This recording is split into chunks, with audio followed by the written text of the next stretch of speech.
আমাৰ হিয়াৰ আমঠু প্ৰাণৰ শিল্পী মহানায়ক জুবিন গাৰ্গ আমাৰ মাজত নাই, এইটো আমি সকলোৱে মানি ল'ব পৰা নাই। যি নহওক, তেখেতৰ এই বেয়া খবৰৰ পিছতে সমগ্ৰ অসমৰ প্ৰতিখন গাঁও চহৰ নগৰ প্ৰতিটো অনুষ্ঠান সকলোতে তেখেতক শ্ৰদ্ধাঞ্জলি জনাইছে।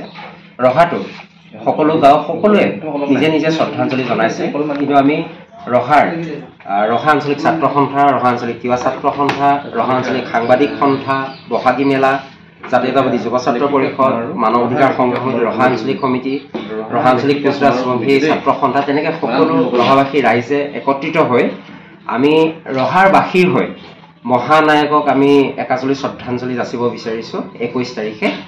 আৰু 21 তাৰিখে আমি ৰহাৰ লগতে অসমৰ যিসকল জুবিন অনুৰাগী আছে সকলোকে ৰহা বৰদলৈ বিদ্যাপীঠত আহিবৰ কাৰণে অনুৰোধ জনাইছোঁ। আমাৰ 10 বজাৰ পৰা শ্ৰদ্ধাঞ্জলি অনুষ্ঠান আছে, আমাৰ সৰ্বধৰ্মীয় প্ৰাৰ্থনা, বৃক্ষৰোপণ, আৰু আমাৰ মহানায়ক জুবিন গাৰ্গ তেখেতৰ লগত বহুতো সংগীতৰ যাত্ৰাত সংগী আছিলে দিগন্ত ভাৰতী ডাঙৰীয়া শিল্পী। তেখেত আহিব, তেখেত আহি তেখেতৰ জুবিন গাৰ্গ ডাঙৰীয়াৰ লগত কি কি মুহূৰ্ত পাৰ কৰিছিলে, কি কি ঘটনা পৰিঘটনা আছিল, সেইবোৰ আমাৰ ৰাইজৰ আগত দাঙি ধৰিব। আৰু সন্ধিয়াকৈ আমি সকলোৱে একত্ৰিতভাৱে সামূহিকভাৱে বন্তি প্ৰজ্বলনৰ কাৰ্যসূচী ৰাখিছোঁ। এই সকলো কাৰ্যসূচীতে আমি সমগ্ৰ ৰহাবাসীৰ লগতে সমগ্ৰ অসমৰ জুবিন অনুৰাগী সকলোকে আমি আহিবৰ কাৰণে আমন্ত্ৰণ জনাইছোঁ।